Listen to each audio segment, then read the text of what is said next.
A short time ago, an American airplane dropped one bomb on Hiroshima. Hace poco rato, un avión estadounidense lanzó una bomba sobre Hiroshima. La bomba tenía una potencia superior a 20.000 toneladas de TNT.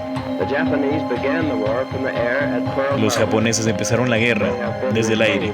Ahora les hemos devuelto el golpe y todavía no ha llegado el final. Con esta bomba hemos añadido un nuevo y revolucionario método de destrucción a fin de aumentar el creciente poder de nuestras fuerzas. En su forma actual, estas bombas se están produciendo e incluso están en desarrollo otras más potentes. Es una bomba atómica. Es la explicación del poder básico del universo. La fuerza de la cual el Sol adquiere su potencia en contra de quienes llevaron la guerra al lejano oriente. Hemos gastado más de $2 billones en el mayor avance científico de la historia. Y tenemos una.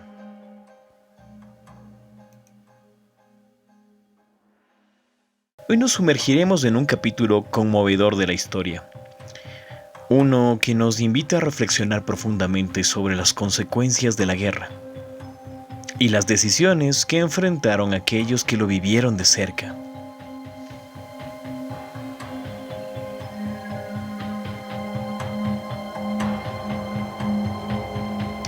En este episodio exploraremos la vida de un piloto cuya historia nos recuerda que la guerra no solo se libra en el campo de batalla, sino también en el corazón y la conciencia de quienes la viven.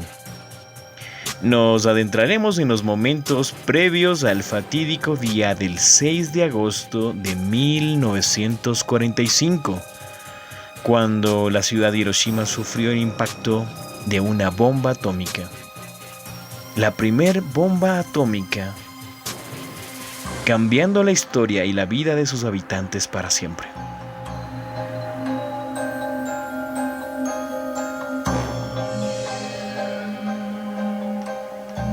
Pero este episodio no se trata solo de la destrucción y la tragedia. Es una historia de arrepentimiento, de un piloto que después de llevar a cabo su misión se enfrentó a las terribles consecuencias de sus acciones y se arrepintió profundamente.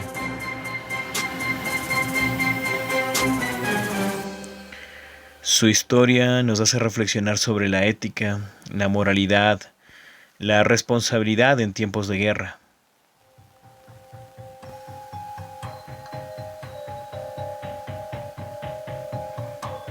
Acompáñenos mientras exploramos este relato humano y conmovedor que busca inspirar la conciencia y la reflexión en un mundo que, a pesar de su historia, sigue anhelando la paz.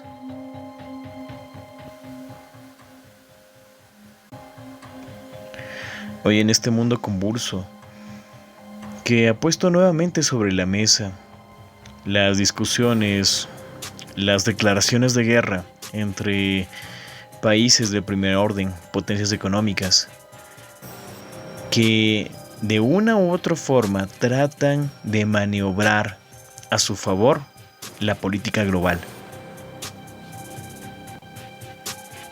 Se ha puesto de nuevo dentro del imaginario colectivo las amenazas de una guerra nuclear,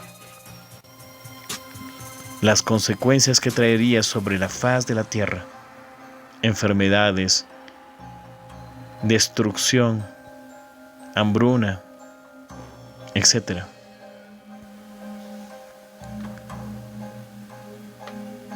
Así que, sin más preámbulos, adentrémonos en esta historia extraordinaria de un piloto que se arrepintió de su participación en el bombardeo de Hiroshima.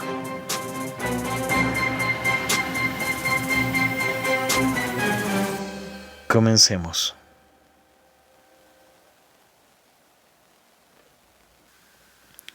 A las 8:15 del 6 de agosto de 1945 se lanzó la primera bomba atómica. Fue el último minuto de una era y la muerte instantánea de 100.000 personas. Los aviadores que cumplieron la misión vivieron la carga de haber sido parte del horror de maneras muy diferentes. El pastor de la iglesia luterana de la Esperanza tenía grado militar. Era el capitán William Downey. Todo estaba oscuro. Había pasado una hora desde la medianoche. El 6 de agosto recién empezaba, pero la pista estaba ya iluminada y repleta de aviones y personal. Sin embargo, en ese momento el silencio se imponía. Solo se escuchaba la voz del religioso. Oh Padre Todopoderoso, que escuchas las súplicas de los que te aman, te rogamos que ayudes a quienes desafiarán la altura de tus cielos y llevarán el combate a tierras enemigas. Ármalos con tu poder para que puedan poner rápido fin a la guerra y para que conozcamos nuevamente la paz. Luego de esta plegaria, solo restaba el despegue para dar inicio a la operación. Los hombres se santiguaron, se colocaron sus cascos y subieron presurosos a sus naves. Debían partir hacia su objetivo. Fue la madrugada del 6 de agosto. Un avión sobrevoló el cielo de Hiroshima y sonó, como casi todas las madrugadas del último mes, una alarma antiaérea. Nadie se preocupó demasiado. Era un B-San, o señor B, como los japoneses llamaban a los B-29. Solo uno. Pero ese B-29 no era uno más.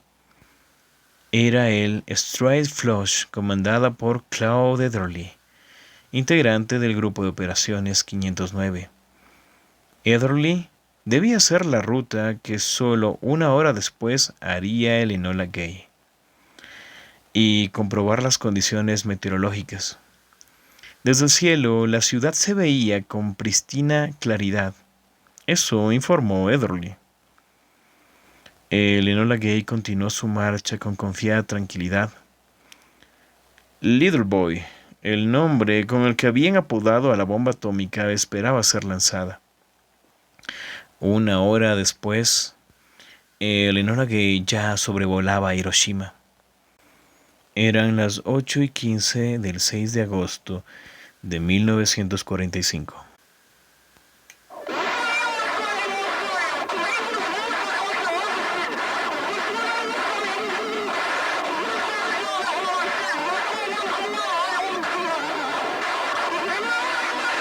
La alarma antiaérea continuó sonando, pero pues ya casi nadie le importaba. Había sido algo muy rutinario y no se imaginaban lo que ocurriría inmediatamente. El último minuto de una era. 60 segundos después comenzaba la era atómica, con la muerte de más de 100.000 personas. Pocos días antes, el USS Indianapolis había dejado los componentes vitales de la bomba en Tinian. Solo faltaba la orden oficial para iniciar la operación. La decisión dependía de Harry Truman, el reciente presidente de los Estados Unidos. Truman debía decidir si utilizar ese arma de un poder destructor inédito. La paradoja es que pocos meses antes, hasta asumir la presidencia por la muerte de Frank Roosevelt, él ni siquiera sabía de su existencia. El grupo de operaciones 509 era el encargado de la misión. Se había conformado pocos meses antes en Utah y recién a comienzos de mayo de 1945 fueron trasladados a la base de Tinian. Habían elegido a los mejores pilotos de su generación. No había margen de error. Se necesitaba experiencia, habilidad, coraje y templanza. El avión que lanzaría la bomba adquirió su nombre un día antes del bombardeo. Me acordé de mi madre, una pelirroja valiente que siempre me había apoyado y que soportó que abandonara medicina para ser piloto de guerra, declaró Paul Tibbets cuando le preguntaron por qué el avión se llamaba Enola Gay. Ese era el nombre de su madre, aunque lo acortó. Enola Gay Hazard Tibbets no entraba. Antes del despegue, alguien pintó las dos palabras en el fuselaje. La misión la integraban varios aviones, entre escoltas y meteorológicos. La nave principal era el Enola Gay, capitaneada por Tibbets. Contaba además con otros 11 tripulantes. El director del proyecto Manhattan, el general George Groves, pidió que todo el operativo quedara registrado. Así, a pesar de que no era la costumbre, la salida de los aviones fue iluminada por reflectores para que las cámaras pudieran tomarla. Uno de los aviones del contingente era el encargado de filmar y fotografiar lo que después conoceríamos como el hongo atómico. El avión Straight Flush con su piloto Claude Ederle llegó a Hiroshima 1 hora antes que el resto. Su misión era determinar la visibilidad y si las condiciones climáticas eran las adecuadas. Por ejemplo, 3 días después, por la labor del avión encargado de esa tarea y por las nubes que informó, se cambió el objetivo, y Fat Boy, en vez de destruir la ciudad de Kokura, objetivo original, cayó sobre Nagasaki. Ederle informó que la misión podría proseguir sin problemas. Durante el vuelo se terminó de ensamblar la bomba. Fue un procedimiento que se diseñó para evitar riesgos innecesarios en el despegue. A las 8:15 se abrió la compuerta automática creada especialmente para la ocasión y Little Boy se desprendió desde el cielo. El Enola Gay se alejó del lugar a toda velocidad. Hasta la explosión pasaron 48 segundos. El cimbronazo estremeció al avión. Debajo, en la ciudad, la muerte instantánea.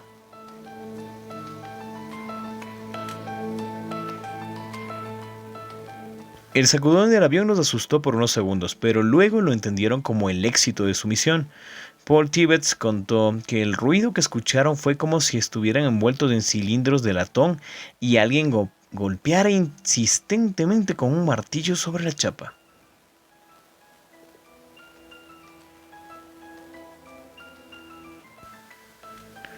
Lo que vieron, escucharon y sintieron en esos segundos no se comparaba con nada que hubieran vivido antes. El copiloto Robert Levis, que había aspirado a comandar la misión, dijo entre dientes: «Dios mío, ¿qué hicimos?». Después contó: «Ahí abajo una ciudad», y de pronto no estuvo más. Fue como si una boca gigante la hubiese aspirado en un segundo.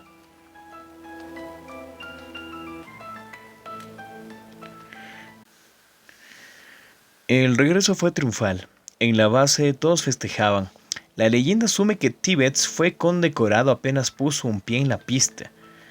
Paul Tibbets tuvo una larga vida, escribió sus memorias y recibió varios honores. Nunca expresó remordimiento por su papel en el lanzamiento de la bomba atómica sobre Hiroshima. Tampoco lo hicieron los demás tripulantes del Enola Gay. Para ellos fue un acto de guerra, una misión que supieron cumplir con probidad. La resistencia japonesa y las muertes que acarrearía la entrada de los soviéticos a Japón, el efecto aleccionador para el resto de las potencias sobre el poder atómico, cada uno, según el momento, fue eligiendo del elenco de justificaciones y argumentos el que mejor le venía. Lo cierto es que, al menos en sus apariciones públicas, el remordimiento no tuvo lugar. Sin embargo, cientos de rumores se instalaron sobre él y otros tripulantes. Suicidios, internaciones en psiquiátricos, delitos aberrantes, pero en el caso de Tibbets y de la mayoría de sus compañeros, nada de eso fue cierto. Sin embargo, no ocurrió lo mismo con Claude Ederle, el piloto que comandó el Straight Flush, el avión de observación. Su historia se hizo muy conocida. Sus detractores hicieron todo lo posible por desprestigiarlo.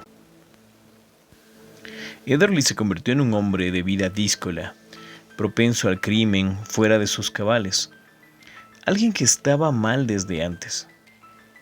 Por eso su prontuario, las internaciones psiquiátricas y en especial su postura contra el uso de las armas atómicas, dejaron mucho que desear a la sociedad de ese entonces.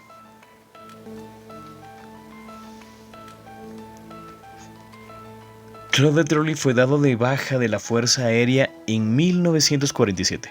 Su descenso fue vertiginoso.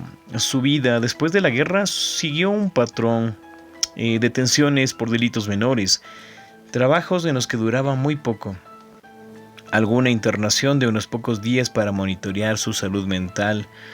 Luego de esos días en el hospital, Ederle salía, conseguía trabajo y se volvía a repetir el circuito, aunque todo era mucho más rápido.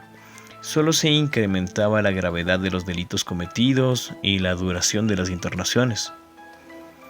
En el medio, el divorcio, los hijos que no lo quisieron ver más, un par de fallidos intentos de suicidio, hasta que en un momento se dispuso que permaneciera de manera permanente en el hospital psiquiátrico de Waco. En ese entonces su prédica antibelicista había comenzado. En muchos lugares del mundo se contaba su historia y se reproducían sus declaraciones. Había sido parte del horror y esto pesaba en su conciencia y se lo hacía saber al mundo.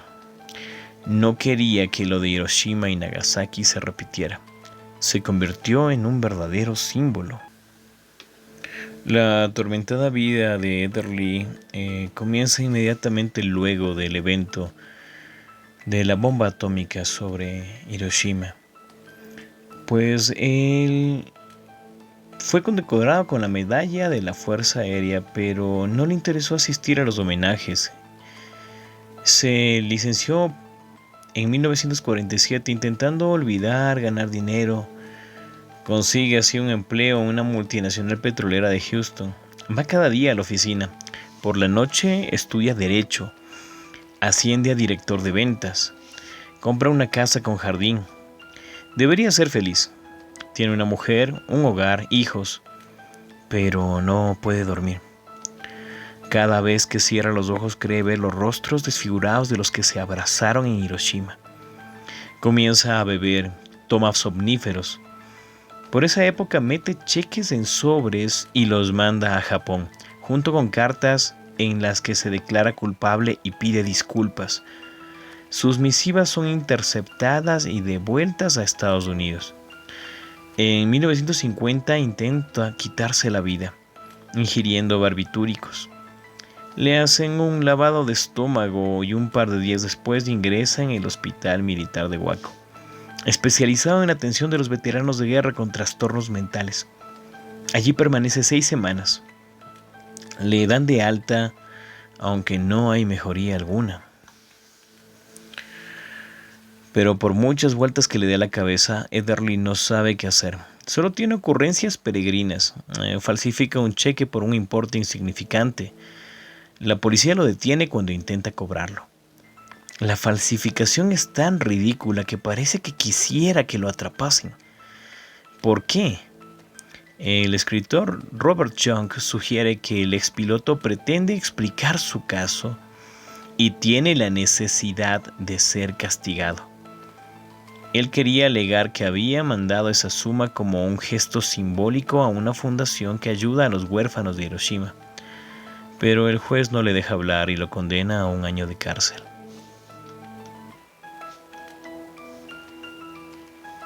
Sale a los 9 meses por buena conducta. El próximo intento es en Dallas. Un atraco con una pistola de juguete. El ladrón no se lleva nada y el juicio se suspende cuando el abogado explica que su cliente padece enajenación mental. Otros 4 meses en Waco. Un tribunal médico reconoce que Ederle sufre trastornos psicológicos ocasionados por la guerra y deja el hospital con una pensión mensual de $132.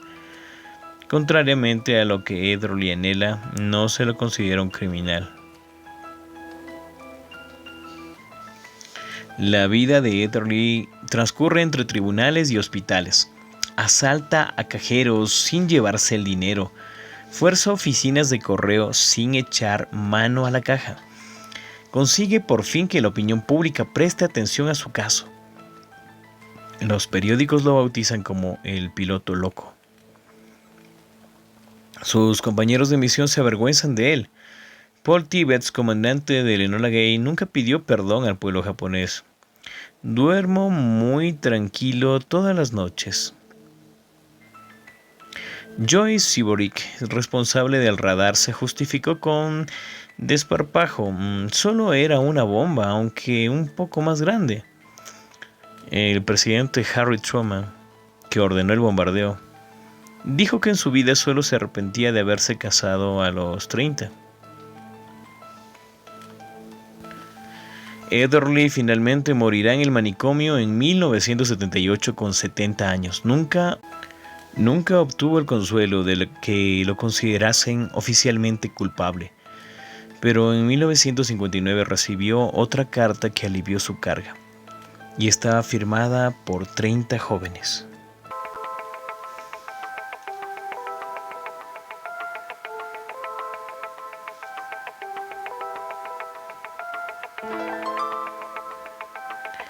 Estimado Señor, todas nosotras somos chicas que, aunque tuvimos la suerte de escapar de la muerte, fuimos heridas en nuestros rostros y en nuestro cuerpo por las bombas atómicas. Nuestros rostros muestran cicatrices y heridas, y es nuestro deseo que esa cosa horrible a la que se llama guerra no se repita jamás. Hemos sabido que los sentimientos de culpabilidad lo atormentan y que ha sido internado en un psiquiátrico. Le escribimos para expresarle nuestra más profunda conmiseración y asegurarle que no sentimos odio hacia usted. Lo consideramos una víctima más.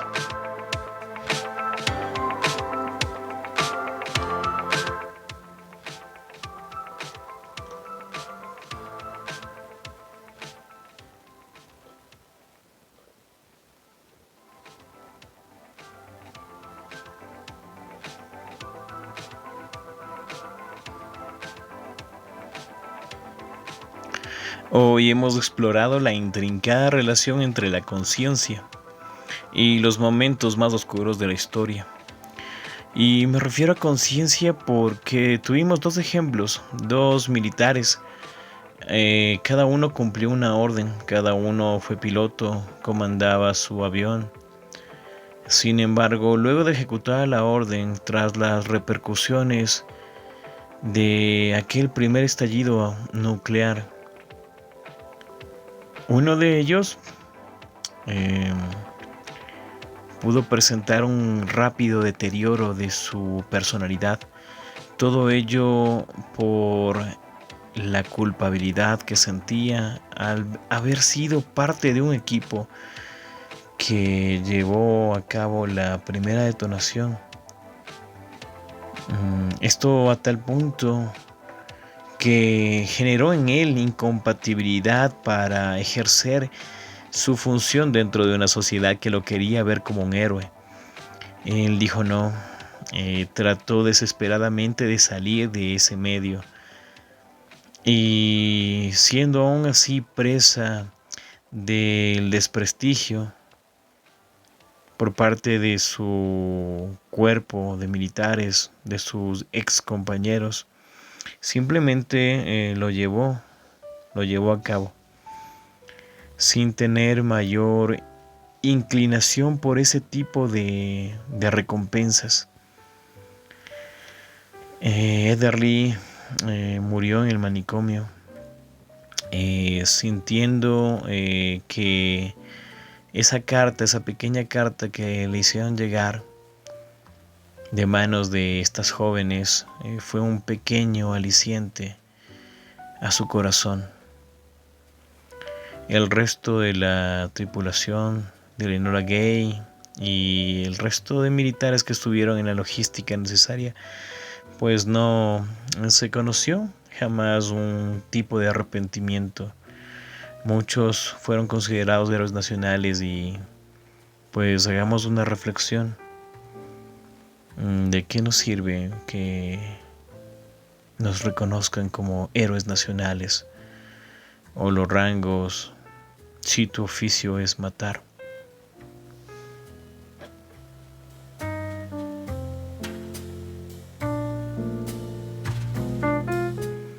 A medida que nos sumergimos en las profundidades de este tema, recordemos que la conciencia es un faro de reflexión en medio de la tormenta. Es la voz que nos insta a aprender de nuestros errores, a buscar la paz en lugar de la destrucción y a ser guardianes de un mejor futuro.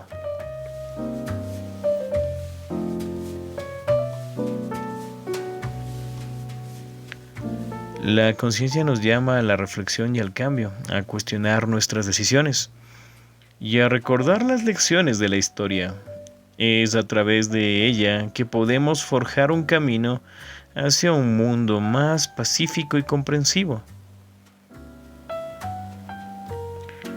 Concluimos este episodio y te invitamos a llevar estas reflexiones contigo. Que la conciencia guíe tus acciones y decisiones, recordándonos a todos que somos responsables de nuestro papel en la construcción de un mundo más consciente y compasivo.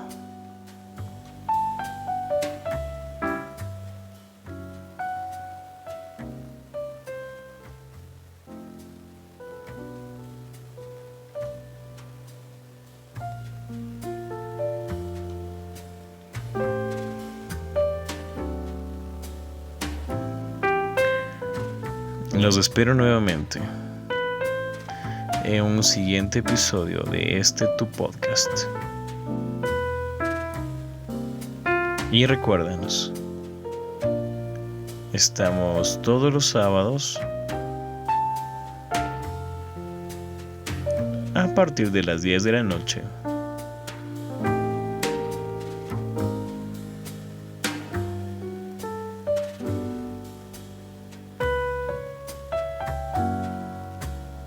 Me despido con este suave tema y deseándoles un feliz descanso.